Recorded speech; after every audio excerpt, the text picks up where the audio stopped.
Reflexão, meditação da igreja, que está em 2ª carta de Tessalonicenses, capítulo 5 e versículo 17. Orai sem cessar. Ou em outras palavras, orai continuamente. Esse é um dos versículos mais apregoados, muito conhecido, muito falado, vem até naqueles folhetos para evangelização, enfatizando a importância da oração na minha vida e na sua vida, tá certo? Eu queria fazer você lembrar de uma pessoa, de um personagem bíblico, de uma pessoa real, muito fiel a Deus, muito íntegra, né? E que também os preleitores, pregadores gostam muito de enfatizar a vida de oração que Daniel tinha. Daniel, ele não deixou de orar, ao contrário disso, ele orava 3 vezes por dia. Gostaria de deixar aqui uma reflexão, na verdade, uma pergunta, um questionamento. Se fosse proibido a oração já de imediato no Brasil, nessas próximas 24 horas, saísse um decreto, uma lei, proibindo você, mesmo dentro da sua casa ou na igreja, aonde você estivesse, seria proibido a oração. E caso isso não fosse cumprido, né, caso isso não fosse seguido e obedecido, poderia, custar até mesmo a vida. Você seguiria essa lei?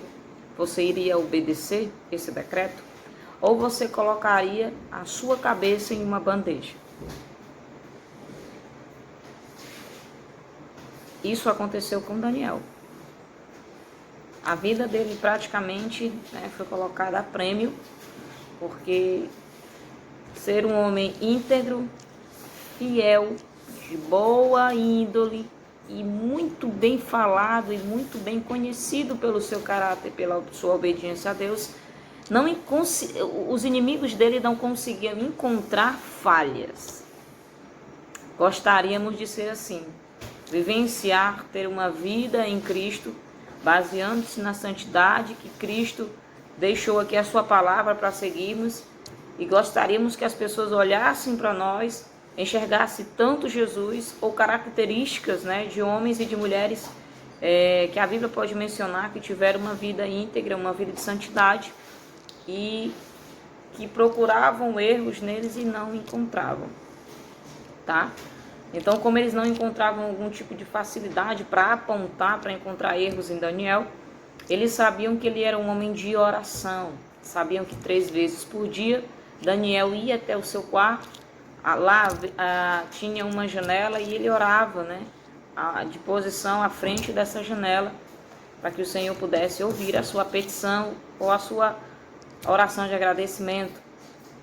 E a Bíblia vai mencionar, vai contar um episódio que aconteceu e Daniel cumpriu o que está nesse versículo.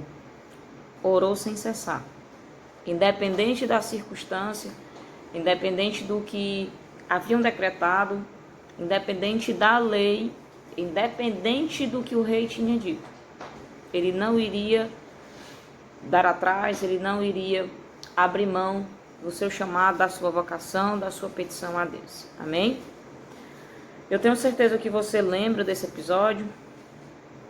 Convenceram o rei de levantar um decreto que não podia orar a ninguém, a nenhum Deus, a não ser o próprio rei. E essa foi a oportunidade certa para atacarem, ou pelo menos, abre aspas, tentarem derrubar Daniel. E Daniel, assim que soube do decreto, o óbvio que ele ia fazer era orar. E a Bíblia vai mencionar, trazendo aqui mais uma vez a história, que Daniel cumpriu o que estava nesse versículo. Ele não parou de orar, foi para o seu quarto e continuou orando como se nada estivesse acontecido. Mas sabemos que quando chega até os nossos ouvidos, até o nosso coração, uma notícia ruim que pode me custar até a vida, costumamos ficar desesperados. Mas Daniel fez o que ele já fazia. Querido, a oração na minha vida e na sua vida não deve ser a última atitude, mas ela deve ser a primeira escolha. Ela não pode ser uma sugestão, ela tem que estar em ação. Temos que aprender a ter uma vida assídua em oração. Caso contrário, todos os levantes do inimigo, caso contrário, todas as adversidades que possa acontecer na minha vida e na sua vida, vai trazer um caos gigantesco, e uma pequena prova pode desencadear uma série de problemas, porque nós não vamos estar tendo o direcionamento do Espírito, nós não vamos ter a orientação do Espírito Santo, porque eu e você passamos a ter a orientação do Espírito Santo quando passamos a orar. Amém? E trazendo novamente aqui a sua memória, trazendo para que você reflita sobre isso. Daniel foi ao seu quarto fazer o que ele já fazia, e acredito eu, a mensagem, a Bíblia, ela não vai estar trazendo, mas ele foi cumprir o que ele já fazia, mas acredito que com uma nova ação. Agora ele vai apresentar a Deus. Senhor, todos os dias, 3 vezes ao dia, vim aqui e vim orar a Ti. Se uma pessoa ora 3 vezes por dia, querido, com certeza não é aquela oração pega trem de 5, 10 minutos.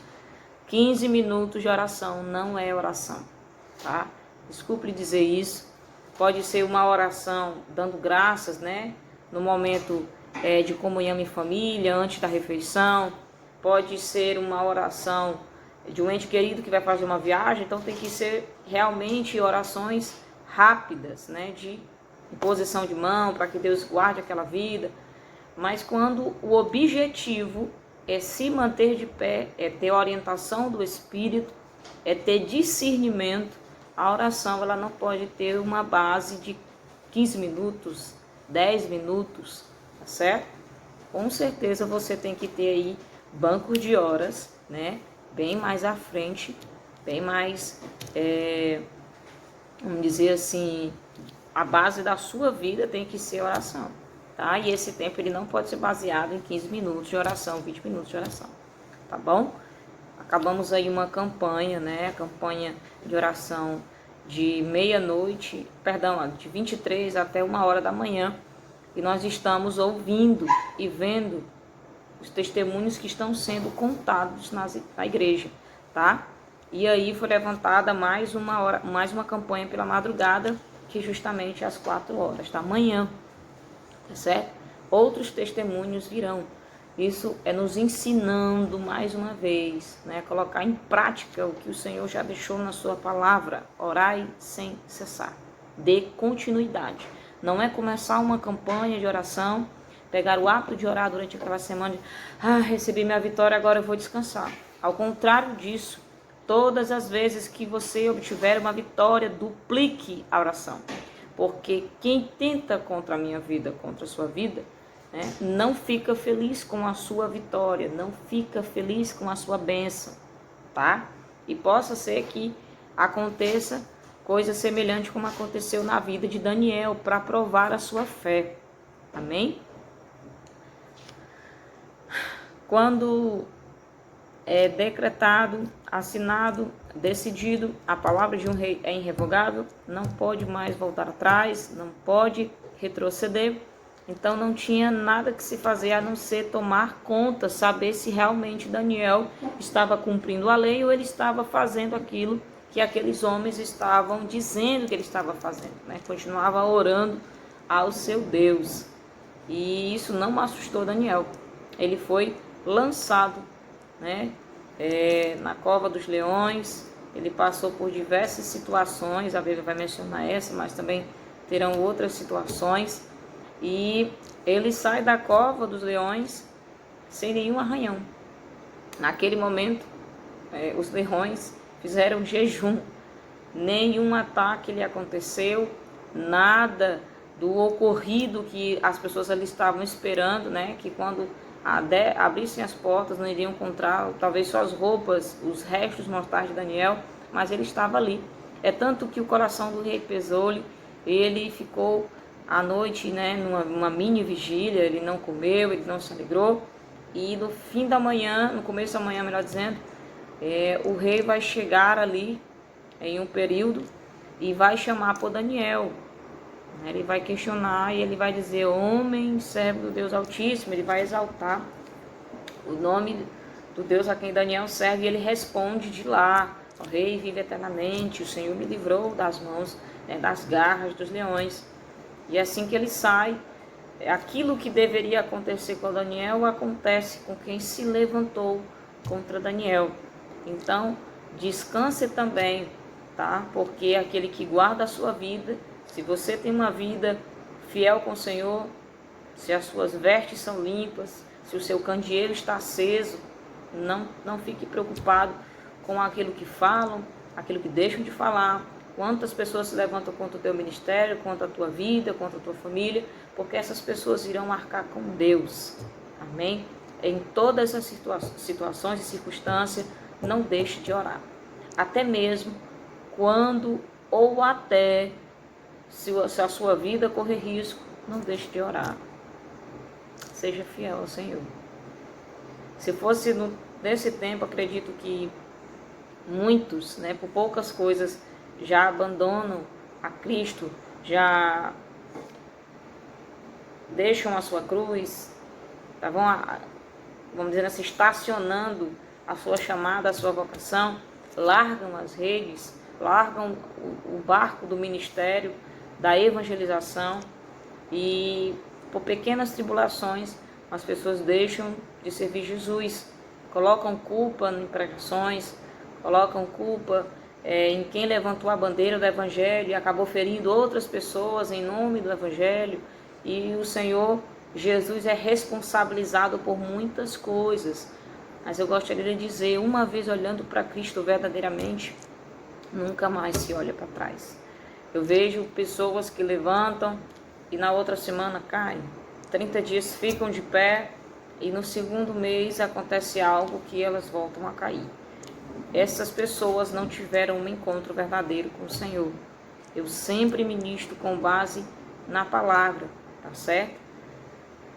As pessoas se convencem que aceitaram a Cristo, porque a verdadeira conversão acontece com a mudança de atitude, com o arrependimento verdadeiro, com anseio, com desejo no coração de mudança, de conhecer a Cristo. Então, se você ainda não sentiu no seu coração o desejo de conhecer esse Jesus, tá? Se você não sentiu no teu coração algo que é esse sentimento desesperador de conhecer a verdade da sua palavra, de falar com Ele em oração, você necessita imediatamente ter um encontro verdadeiro com Jesus. Amém? Eu não sei o que você passou ou o que você ainda está passando, tá certo? E enfatizo mais uma vez o versículo da primeira carta de Tessalonicenses, capítulo 5, versículo 17. Ore, independente da dor, independente do problema, ore. Independente se você está na bênção, se você está na prova, se você está na escassez, se você está na fartura, ore. Se o candeeiro tem azeite até o limite, ou está no intermediário, ou está quase acabando, ore. Se você está transbordando, ore. Sempre. Esse versículo ele não vai ter uma vírgula dizendo ore quando estiver em problemas, quando estiver em apuros. Procure o Senhor quando você estiver no meio do caos. Mas ele está dizendo, enfatizando ao meu e ao seu coração. Ore sempre que você puder. O tempo por quem faz é você. Eu trabalho o dia todo, ore pela madrugada. Ore pela madrugada. Faça uma pequena reflexão. Quanto tempo você fica nas redes sociais? Quanto tempo você gasta em Instagram, Facebook? Esse tempo poderia estar sendo investido na palavra e em oração. Mas é claro, óbvio, que a carne sempre vai desejar as coisas terrenas. Mas sabemos que aquilo que nós devemos alimentar é o nosso espírito. Então aprenda a ter uma vida assídua em oração. Eu não consigo orar mais do que 10 minutos. Faço aqui da forma que eu aprendi. E eu acredito que também possa funcionar para você, porque já funcionou para outros novos convertidos, tá? Tem até pessoas velhas na fé que não conseguem orar mais do que 30 minutos. Acostume-se a orar 2 dias, 10 minutos. Isso eu estou falando pela madrugada. No terceiro dia você vai colocar ali o alarme para orar 25 minutos. E você não vai levantar se o alarme não tocar. Depois você ora 40 minutos. Na segunda semana você vai duplicando o horário. Em vez dos 20, que foi pulando para 30, 35, 40, você já vai iniciar com meia hora. E no segundo dia você vai estar lá com seus 40, 45 minutos. Na terceira semana você vai triplicar esse horário e vai colocar 1 hora de oração. Assim você vai se acostumar a ter uma vida de oração. 1 hora de oração por dia não é o suficiente para as 24 horas que você vivencia, tá bom? Então aprenda a ter o seu tempo com conversa com Cristo. Aprenda a tirar o seu tempo para a leitura da palavra, ter comunhão. Amém?